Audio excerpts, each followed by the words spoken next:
नमस्कार, मैं डॉक्टर कंचन सिंह भारत होम्योपैथी में आप सभी का स्वागत करती हूँ। आज के इस वीडियो में मैं आप सभी से बात करने वाली हूँ ग्वाइटर के बारे में, इनके कॉजेज़ और इनके सिम्टम्स के बारे में। तो चलिए वीडियो को स्टार्ट करते हैं। ग्वाइटर क्या है? ग्वाइटर एक ऐसी डेफिशिएंसी है जिसमें हमारे थायराइड ग्लैंड में स्वेलिंग आ जाती है। तो हमें क्या दिखाई देता है कि हमारा गला जो है वो सूज गया है।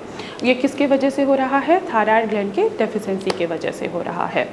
अब इसके पीछे का रीज़न क्या है? तो रीज़न को समझने से पहले हमें इसके वर्किंग प्रोसेस को समझना बहुत ज़रूरी है। Thyroid gland T3, T4 hormone को जनरेट करता है और TSH हार्मोन जो हमारे ब्रेन से पिट्यूटरी ग्लैंड से निकलते हैं, जो कि ये क्या करते हैं? रेगुलेट करते हैं। तो पहला रीज़न है हमारे थायराइड ग्लैंड के स्वेलिंग होने का रीज़न है कि हमारा TSH हार्मोन का लेवल बढ़ जाता है।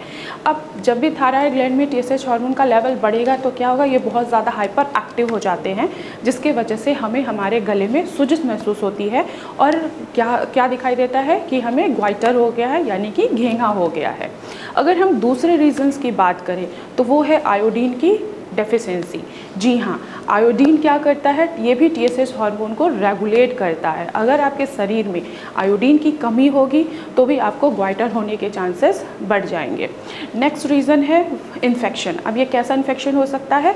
किसी भी तरीके का वायरल इन्फेक्शन। वायरल इन्फेक्शन की वजह से भी हमें हमारे थायराइड ग्लैंड में स्वेलिंग होती है और इन्फ्लामेशन हो जाता है, जिसको हम सब एक्यूट थायराइडाइटिस कहा जाता है। इसके अलावा और भी रीज़न्स है, जैसे कि ग्रेव डिजीज़। ग्रेव डिजीज़ में क्या होता है कि जो हमारे थायराइड ग्लैंड हैं वो T3, T4 हार्मोन्स को क्या करते हैं? बहुत ज़्यादा रिलीज़ करना स्टार्ट कर देते हैं, जिसके वजह से हम ग्वाइटर से सफ़र करते हैं। अगर हम नेक्स्ट और भी हम रीज़न्स के ऊपर फोकस करें तो वो होता है साइकोलॉजिकल, यानी कि ड्यूरिंग प्रेगनेंसी भी ग्वाइटर होने के चांसेस बढ़ जाते हैं। क्यों ड्यूरिंग प्रेगनेंसी? जब प्लेसेंटा से भी कुछ TSH नाम के हार्मोन्स रिलीज़ होते हैं, उनके ही जैसे हार्मोन्स रिलीज़ होते हैं। अब ये हार्मोन्स अगर रिलीज़ हो रहा है तो क्या करेगा? ये भी थायराइड ग्लैंड को क्या करेगा? स्वेल कर देगा। पर ये स्वेलिंग परमानेंट नहीं होता है, ये स्वेलिंग टेम्पररी होता है ड्यूरिंग प्रेगनेंसी।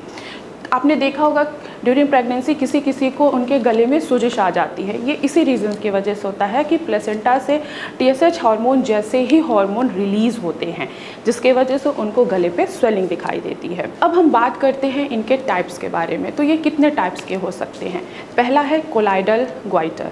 कोलाइडल ग्वाइटर में क्या होता है कि जो नोड्स होते हैं वो दोनों तरफ से डिफ्यूज़ हो जाते हैं थायराइड ग्लैंड के। तो अब ये किसके वजह से हो रहा है? ये आयोडीन की डेफिशिएंसी की वजह से हो रहा है। अगर हम नेक्स्ट टाइप की बात करें तो वो है नोड्यूल्स इनलार्जमेंट। अब इसमें क्या होगा? ये भी दो तरीके के होते हैं, एक होता है टॉक्सिक, दूसरा होता है नॉन टॉक्सिक। नॉन टॉक्सिक में क्या होता है कि नोड्यूल्स के फॉर्मेशन तो होगा, लेकिन इसमें TSH का हार्मोन्स इंक्रीज नहीं होगा। और वहीं टॉक्सिक में क्या होगा? नोड्यूल्स का फॉर्मेशन होगा ही और साथ TSH का हार्मोन्स भी वो भी इंक्रीज होता चले जाएगा, जिसके वजह से हम ग्वाइटर से सफ़र करते हैं। नेक्स्ट अगर हम टाइप्स की बात करें, वो होता है मल्टीपल नोड्यूल्स। इसमें हमारे ग्लैंड में मल्टीपल नोड्यूल्स की फॉर्मेशन हो जाती है और TSH का लेवल इंक्रीज हो जाता है। जैसे ही थायराइड ग्लैंड हमारा हाइपर एक्टिव होता है, वो TSH के लेवल्स को इंक्रीज़ करना स्टार्ट कर देता है। तो ये सारे टाइप्स हैं ग्वाइटर के।